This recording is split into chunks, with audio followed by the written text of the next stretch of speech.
We shouldn't take tariffs off the table. They are an important tool in our toolbox of economic policy across the country. For far too long, they've actually been ruled out.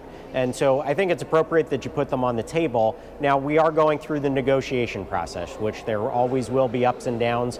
We've seen the reaction from the Mexican president recently saying that she appreciates the pullback in the tariffs because they're going to continue to work on things.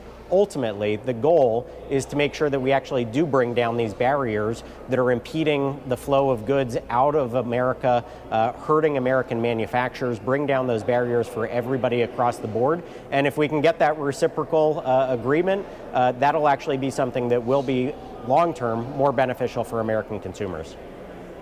In the meantime, Congressman, and welcome to Bloomberg, what should be the message to the markets here? We're dealing with massive uncertainty in a stock market that has round-tripped. We're all the way back now to where we were before the election. Is the message just hang on a little while, better times are coming? Yeah, I think the message is that we do have to show some caution and restraint when we're making these wild moves. I think it's a little premature. And so, I heard recently talk about a potential recession. I was asked a question about that. That is a long-term 2 quarters of negative GDP growth. We haven't even seen that yet happening in 1 quarter. So I think people just need to slow down. I think there are fluctuations. A lot of that we know is driven by uncertainty. We understand that. And so in Congress, we're looking to take swift action. We have a budget that is going to start moving next week to meet the March 14th deadline. Also with reconciliation, we took that critical first step recently here in Congress, and we want to make sure that we get these things done as quickly as possible so that we can bring back certainty to the markets, show them that Congress can operate on these critical issues that are important for the American economy, American workers, and actually get some results and help our entire country. So we want to make sure that we're doing that as quickly as possible. You've seen that action here in Congress from Speaker Johnson. When people said it was not going to be possible to get that first piece of legislation through the House, we were able to do it. Now it's in the Senate, and those negotiations are going to happen. So I think urging caution and so showing restraint, saying don't move too quickly one direction or the other, continue forward. There are a lot of positive economic indicators out there. And when I talk anecdotally to businesses all across our economy, people are saying that they're still very optimistic about America's future. And so they want to move forward. I think the presidency with Donald Trump was a huge boon to business because they were concerned that if Kamala Harris was in there, they were going to have significant pressure coming from the government in all kinds of areas. So that optimism is still out there. I'm not discouraged at all. So I think we just need to wait for tomorrow's job numbers and continue to hold tight on the tariffs. On the steel industry in particular in your state of Pennsylvania, what are you hearing from them? Because we are expecting tariffs on steel and aluminum to go into effect next week.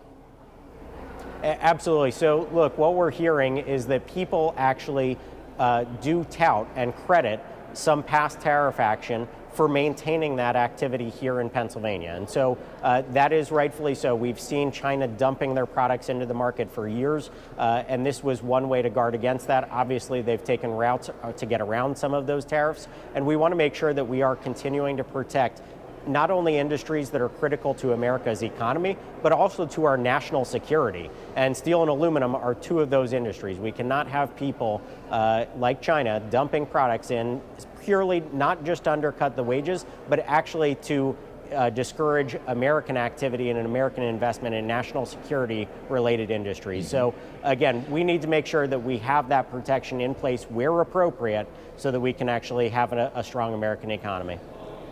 Well, Congressman, our viewers and listeners should know you represent the 7th Congressional District of Pennsylvania. That's home to Allentown, Bethlehem. Bethlehem Steel closed a lot of years ago. Will tariffs like these help to preserve the industry in your district? Is that your point? Well, what I would say is, again, there are reasonable applications of tariffs. Again, to protect industries when somebody is dumping a product, I think is a reasonable approach. When somebody is doing something to impact negatively our national security, also appropriate. And so what we are looking for ultimately is long-term, not only free trade, but we want fair trade. And so many of these instances with our allies, they have been imposing tariffs on us, hurting American producers for many years, stopping the flow of our goods going into their country.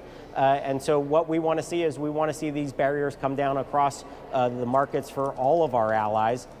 And ultimately, that will help American producers. So I think it's a little bit, of a red flag or a red herring that is put out there when people say that this is directly going to hurt Americans by putting these tariffs on.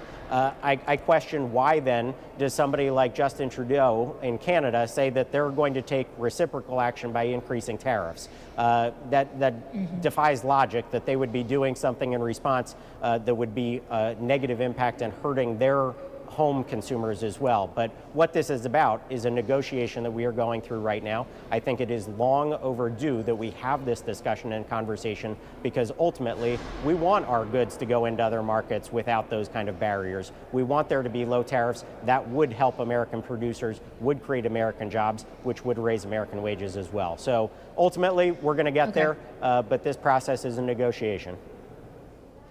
And Congressman, on a separate note, given your seat on the Committee on Education and the Workforce, there had been reporting today that the president this afternoon could sign an executive order for the dismantling of the Department of Education. The White House has pushed back on that notion a bit, but fundamentally, is that a job for the president of the United States, or should that be left to you and your colleagues in Congress?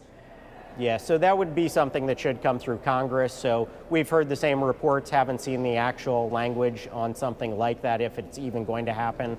So again, ultimately, that should reside in Congress, and we're going to make sure that on education and the workforce, we do everything that we possibly can to protect American workers, promote education, skills trainings, workforce development. We need all of that in this era because as markets are transitioning, we want to make sure that our workers and our economy is best suited to compete globally.